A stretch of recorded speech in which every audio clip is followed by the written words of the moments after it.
नमस्कार शेतकरी बांधवांनो, ज्ञानगंगा चॅनलमध्ये आपले मनापासून खूप खूप स्वागत आहे.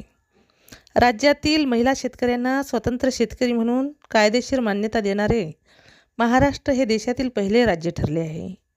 काल विधानसभेत कृषीमंत्री दत्तात्रय भरणे यांनी महाराष्ट्र महिला शेतकरी सक्षमीकरण विधेयक 2026 सादर केले. या विधेयकामुळे महिला शेतकरी अशी स्वतंत्र आणि कायदेशीर ओळख महिलांना मिळाली आहे. नवीन बिलामुळं शेतकरी महिलांच्या हक्काचे संरक्षण होईल. त्यांना बँक कर्ज, विविध सरकारी योजनांचे अनुदान मिळण्याचा मार्ग आता मोकळा झाला आहे. विशेष म्हणजे शेतजमीन नसलेल्या महिलांनाही शेतकरी म्हणून दर्जा दिला जाणार आहे. तर याचा महिला शेतकऱ्यांना काय फायदा होणार आहे? महाराष्ट्र महिला शेतकरी सक्षमीकरण विधेयक 2026मुळे शासकीय कल्याणकारी योजनांची अंमलबजावणी करणे सोपे होईल. महिलांना कर्जपुरवठा उपलब्ध करणे, महिला शेतकरी प्रमाणपत्र देणे, त्यांची माहिती संकलित करणे, निधी उभारणे, महिलांसाठी खास सक्षमीकरण कक्ष स्थापन करणे, सक्षमीकरण परिषद आणि राज्य संनियंत्रण समिती स्थापन करण्यात येणार आहे. तर महिला शेतकऱ्यांच्या तक्रार निवारणासाठी केंद्र आणि तक्रार निवारण यंत्रणा असेल. तर कोणाला मिळणार आहे शेतकरी म्हणून दर्जा?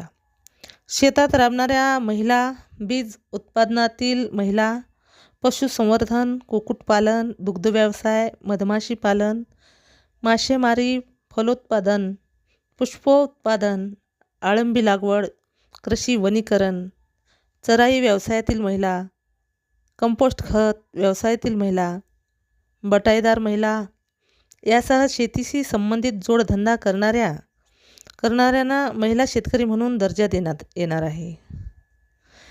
महिला शेतकरी प्रमाणपत्र देण्यात येणार आहेत.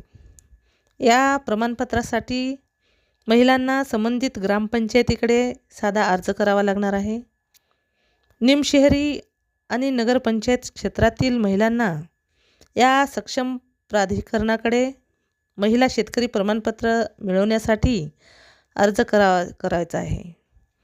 यासंबंधी माहिती लवकरच संबंधित यंत्रणांना देण्यात येणार आहे.